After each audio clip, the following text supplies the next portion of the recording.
આપણે અત્યારે જેને ફેશન કહીએ છીએ બાલા સાહેબ, અત્યારે આપણે શું કહીએ? ફેશન. કયું ફેશન? તો એ વખતે 4 આંકડાનો પગાર છોડીને માત્ર લોક સાહિત્ય માટે થઈને 2 આંકડાનો પગાર મેળવવા માટે કોઈ આવે તો એને ફેશન સાચી કહેવાય. અને આજે લોક સાહિત્યનો માઇલસ્ટોન ગણી શકાય એ એટલે મેઘાણી. સારામાં સારા અનુવાદક હતા. તમે અણનમ માથા જ્યારે વાંચશો ત્યારે તમારા રૂવાડા ઉભા થઈ જશે, એની હું ગેરંટી મારું છું. કેમ રૂવાડા ઉભા થશે? એક એક વાર્તાની અંદર સુરાતન ભર્યું છે, એ પણ અભણ વ્યક્તિની. મેં તમને હમણાં કહ્યું કે પત્રકારે મેઘાણીને પૂછ્યું કે લોક સાહિત્ય એટલે શું, ત્યારે બહુ સરસ જવાબ આપેલો મેઘાણીએ કે ગામડું બોલે અને શેર સાંભળે એનું નામ લોક સાહિત્ય, અભણ બોલે અને ભણેલા સાંભળે એનું નામ લોક સાહિત્ય. પોરબંદરની અંદર ઢેલીબેન કરીને એક ગાયક લોકગીતો ગાતા હતા, અભણ. સાહેબ, દુનિયામાં એકમાત્ર આવો એક વ્યક્તિ હશે કે જે સૌથી વધારે ફરી ફરીને લોક સાહિત્યની રચના કરી હોય. ઢેલીબેન પાસે મેઘાણી જાય છે અને કહે છે, બેન ઢેલી, તમે બહુ સુંદર ગાઓ છો, લોકગીતો ગાઓ છો, મને સંભળાવો ને, મારે લખવા છે.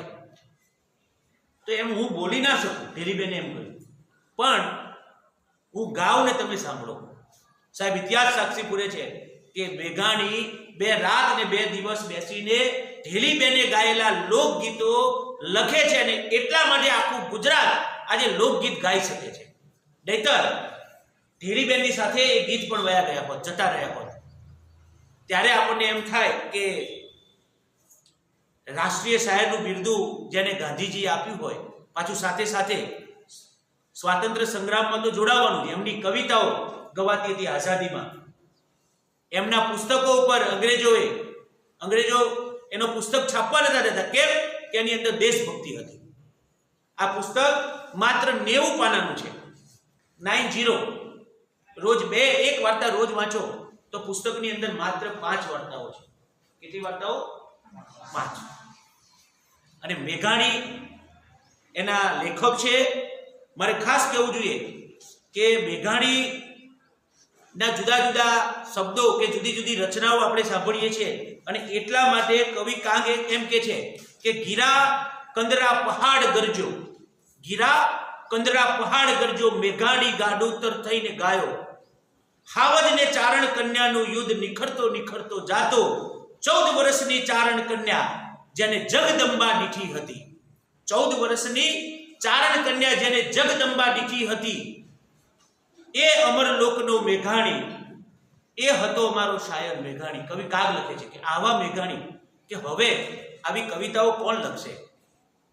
અને આજે જે પ્રસ્તુત જે પુસ્તક છે એ કવિ, લેખક, સાહિત્યકાર એવા મેઘાણીએ 5 વાર્તાઓ લખી છે. કેટલી?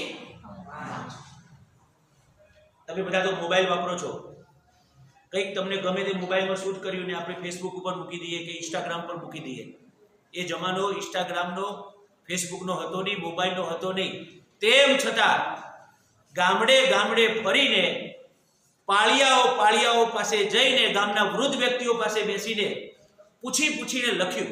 અને આવી 5 વાર્તાઓ, 5 વાર્તાઓના શીર્ષક હું તમારી સામે રજૂ કરું છું. દીકરો, અણનમ માથા, કાનિયો ઝાપડો, દુશ્મનોની ખાનદાની અને ભીમો ઘરણી. સાહેબ, અમને ખબર ના પડી આ કેવા માથા, આ શું, તમે શું બોલ્યા?